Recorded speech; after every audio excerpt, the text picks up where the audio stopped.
तो देखिए, इजराइल लगातार अब हमास पर हमले कर रहा है, लेकिन यहाँ पर बाइडेन की डबल गेम भी सामने आ रही है।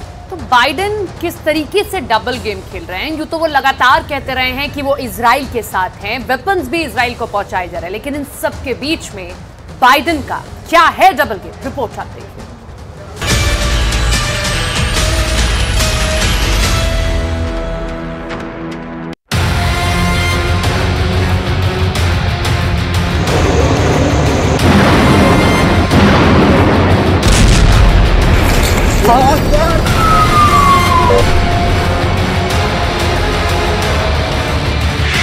20 अक्टूबर को अमेरिका के 2 बंधक रिहा किए और 21 अक्टूबर को हजारों टन की राहत सामग्री गाजा के अंदर चली गई।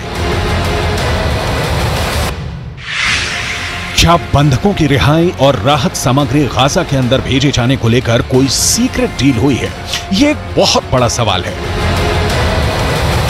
आखिर हमास के खूंखार आतंकवादी इजराइल से भी बड़ा दुश्मन अमेरिका को मानते हैं। फिर आखिर ये आतंकवादी इतनी जल्दी कैसे अमेरिका के 2 बंधकों को रिहा करने पर राजी हो गए?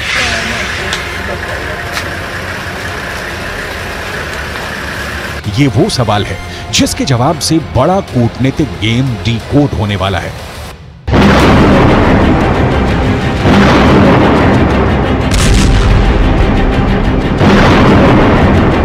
पिछले 15 दिनों से इजराइल पूरे गाजा पर ताबड़तोड़ बमबारी कर रहा है, ये जानते हुए भी कि गाजा के अंदर इजराइल के 200 से ज्यादा नागरिक कैदी हैं और उनकी जान को खतरा हो सकता है। कैदियों में बहुत सारे छोटे बच्चे भी हैं, ये जानकारी भी इजराइल को है, लेकिन इसके बाद भी इजराइल की ये नीति रही है कि वो कभी भी आतंकवादियों के सामने झुकता नहीं है और बंधक बनाने के बाद दुश्मन के द्वारा खेले जाने वाले माइंड गेम के दबाव में नहीं आता है। और बिल्कुल ठीक ऐसा ही इस बार भी हुआ। इजराइल के प्रधानमंत्री बेंजामिन नेतन्याहू ने 7 अक्टूबर को ही यानी हमास के अटैक के दिन ही यह ऐलान कर दिया था कि इजराइल अब युद्ध में है। उन्होंने कहा था कि वी आर इन वॉर। तब से आज तक कभी भी बेंजामिन नेतन्याहू ने बंधकों को लेकर अपनी कमजोरी नहीं दिखाई। ये जरूर कहा कि अमेरिका और इजराइल साथ मिलकर बंधकों की रिहाई की कोशिश कर रहे हैं, लेकिन अमेरिका ने शायद बेंजामिन नेतन्याहू के सख्त रवैये के बावजूद हमास के आतंकवादियों के साथ सीक्रेट डील के तहत अपने बंधकों को रिहा करवाने पर काम शुरू कर दिया है। हमास ये कह रहा है कि उसने अमेरिका के 2 नागरिकों को मानवीय कारणों से छोड़ा है, लेकिन हमास के आतंकियों से मानव जैसे व्यवहार की उम्मीद करना बेमानी हो गई। दरअसल गाजा में भूख के बिना हमास के लड़ाके इतने परेशान हो गए कि उन्हें मजबूरी में 2 बंधकों को छोड़ना पड़ा और आने वाले दिनों में भी इस तरह की उम्मीद हमास की तरफ से की जा सकती है, क्योंकि इजराइल और दूसरे देशों का रुख बहुत कड़ा है हमास के खिलाफ। दरअसल लेबनान के एक अखबार neharnet.com पर हमास की योजना की असल खबर छपी है। लेबनान का यह अखबार लिखता है कि हमास की तरफ से यह कहा गया कि उन्होंने 2 अमेरिकी बंधकों को इसलिए रिहा किया है क्योंकि बाइडेन की तरफ से यह आश्वासन दिलाया गया है कि राहत सामग्री के कुछ ट्रक गाजा के अंदर आएंगे और रफा क्रॉसिंग को खोल दिया जाएगा। मतलब साफ है कि आतंकवादी सुरंगों के अंदर भूख से बिलबिला रहे हैं और इसीलिए सीक्रेट डील के जरिए एक तरफ गाजा के अंदर राहत सामग्री को आने देना चाहते हैं और दूसरी तरफ अमेरिका के 2 बंधकों को रिहा भी कर दिया गया है। ऐसा लगता है कि इस सीक्रेट डील में एक अहम किरदार कतर के अमीर भी हैं। याद कीजिए, अमेरिका के विदेश मंत्री एंटनी ब्लिंकन ने कतर का दौरा किया था और कतर के अमीर से मुलाकात की थी। इस दौरान क्या बात हुई इसकी फुल डिटेल नहीं आई थी, लेकिन अब धीरे धीरे ये सारी परतें खुलनी शुरू हो गई हैं। दरअसल अमेरिका के 2 बंधकों की रिहाई के बाद कतर के विदेश मंत्रालय के प्रवक्ता की तरफ से ये बयान आया है कि आज रात अमेरिका के बंधकों की रिहाई सभी पक्षों के साथ कई दिनों तक लगातार बातचीत के बाद हुई है। प्रवक्ता का कहना है कि इजराइल और हमास के साथ कतर की बातचीत इस उम्मीद में जारी रहेगी कि वो सभी देशों के बंधकों को रिहा कर देंगे। यानी बात बिल्कुल साफ है कि एक आतंकी संगठन हमास के बिचौलिए की तरह बातचीत कतर की सरकार कर रही थी। अब इस तरह हमास इसलिए कतर के कूटनीतिज्ञों की पीठ ठोकेगा कि राहत सामग्री से भरे हुए ट्रक गाजा के अंदर पहुंच गए हैं और जाहिर सी बात है कि गाजा के अंदर जब ये ट्रक जाएंगे तो इन पर कब्जा आतंकियों का ही होगा, क्योंकि गाजा पर जमीनी कब्जा आज भी हमास के आतंकियों का ही है और ये कोई नई बात भी नहीं है। पश्चिम की मीडिया रिपोर्ट्स में पहले भी ये कहा गया था कि इजराइल पहले से दावा करता रहा है कि गाजा में जो राहत सामग्री भेजी जा रही है उसके आतंकियों के पास पहुंचने की बहुत उम्मीद है।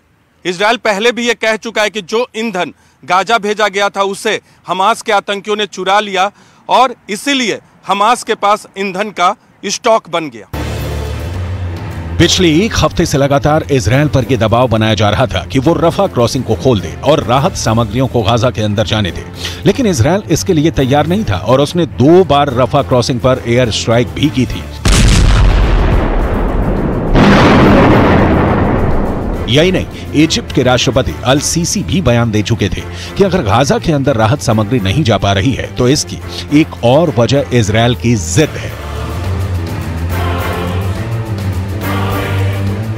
इजराइल के अंदर उन परिवारों में पहले से काफी गुस्सा था जिनके सदस्यों को गाजा के अंदर हमास ने किडनैप किया हुआ है। इन पीड़ित परिवारों ने पिछले हफ्ते एक प्रेस कॉन्फ्रेंस करके कहा था कि गाजा के अंदर राहत सामग्री तब तक नहीं जानी चाहिए जब तक कि इजराइल के सभी 200 से ज्यादा बंधकों को रिहा नहीं कर दिया जाए। इस मांग पर नेतन्याहू की तरफ से कोई बयान नहीं आया था क्योंकि शायद अमेरिका और कुछ साथी देशों का दबाव इजराइल पर था कि रफा क्रॉसिंग को खोला जाए। पूरी उम्मीद है कि जब अमेरिका के विदेश मंत्री टोनी ब्लिंकन ने कतर के अमीर से बात की होगी तब अमेरिका की तरफ से भरोसा दिलाया गया होगा कि अगर हमास बंधकों को रिहा करता है तो इजराइल राफा बॉर्डर को खोलने के लिए राजी हो जाएगा। यानी अगर देखा जाए तो इस पूरी डील में राजनीतिक नुकसान बेंजामिन नेतन्याहू को हुआ है। इजराइल को रफा क्रॉसिंग खोलने से रणनीतिक नुकसान भी हुआ है। इसकी चर्चा हम आगे करेंगे, लेकिन पहले नेतन्याहू के अंदरूनी राजनीति पर बात करनी जरूरी है। इजराइल के अंदर एक सर्वे हुआ है और इस सर्वे का दावा है कि इजराइल के 21% लोग गाजा में हमला करने के विरोध में हैं, लेकिन 65% लोग हमास पर हमले का समर्थन कर रहे हैं। गाजा में 51% लोग नहीं चाहते कि हिजबुल्लाह के साथ जंग हो और 49% लोग चाहते हैं कि हिजबुल्लाह के साथ भी जंग हो जाए। लेकिन सबसे बड़ी मुश्किल नेतन्याहू के लिए ये हुई है कि इस सर्वे के मुताबिक अगर आज इजराइल में चुनाव हो जाए तो नेतन्याहू की पार्टी को करीब 20 सीटों का नुकसान होगा। अब जाहिर सी बात है कि बंधकों को रिहा किए बिना ही इतनी भारी मात्रा में गाजा के अंदर राहत सामग्री भेजे जाने से नेतन्याहू की लोकप्रियता इजराइल के अंदर और गिरने वाली है। लेकिन नेतन्याहू इसलिए मजबूर है कि वो कई फ्रंट पर जंग लड़ रहे हैं और अमेरिका का साथ और अमेरिका के हथियार उन्हें किसी भी कीमत पर चाहिए। युद्ध रणनीति के हिसाब से भी अगर आप सोचेंगे तो ये पता चलेगा कि हमास के साथ लड़ाई इजराइल की लंबे वक्त तक गाजा में चल सकती है और गाजा में लड़ाई लड़ने के लिए हमास को भी लंबे वक्त तक रसद चाहिए, यानी खाना चाहिए। शायद इसीलिए जो राहत सामग्री रफा से गाजा के अंदर गई है उस पर कब्जा करने की पूरी कोशिश आतंकियों के द्वारा की जाने वाली है। जब आप इन सारे पॉइंट्स को जोड़ेंगे तो आपको बहुत आसानी से ये बात समझ में आ जाएगी कि तमाम देश अपने बंधकों को छुड़ाने के लिए नेतन्याहू के साथ डिप्लोमेसी कर रहे हैं। अगर आज अमेरिका डेमोक्रेट्स की जगह रिपब्लिकन की सरकार होती और ट्रंप या कोई रिपब्लिकन राष्ट्रपति होता तो शायद वो हमास और ईरान के खिलाफ ज्यादा सख्त होता, लेकिन नेतन्याहू की किस्मत उनका साथ नहीं दे रही है। डेमोक्रेट्स को अमेरिका में रिपब्लिकन के मुकाबले उदारपंथी माना जाता है। देखिए कैसे बाइडेन ने पहले बेहद चालाकी से हमास से डील के तहत अमेरिका के 2 नागरिकों को रिहा करवाया और फिर अमेरिका के अंदर राजनीतिक लाभ लेने के लिए दोनों बंधकों से मुलाकात भी की है और स्वागत भी किया है। ये दोनों अमेरिकी बंधक 7 अक्टूबर को इजराइल के किबुत्स में थे जहां पर आतंकियों ने सबसे ज्यादा हिंसा की थी। यहीं पर नतालिया अपनी दादी का बर्थडे सेलिब्रेट करने गई थी, लेकिन आतंकियों के कब्जे में चली गई। नेतन्याहू को तो काफी तगड़ा झटका लग गया है क्योंकि 15 दिनों से जो आतंकी सुरंगों के अंदर भूख से बिलबिला रहे थे उनके पास अब राहत सामग्री पर कब्जे का विकल्प मौजूद है। लेकिन बंधकों के परिवार में खुशी है, खास तौर पर नतालिया के भाई अपनी बहन की रिहाई से उत्साह में है। Complete shock today when we found out about Natalie and Judith.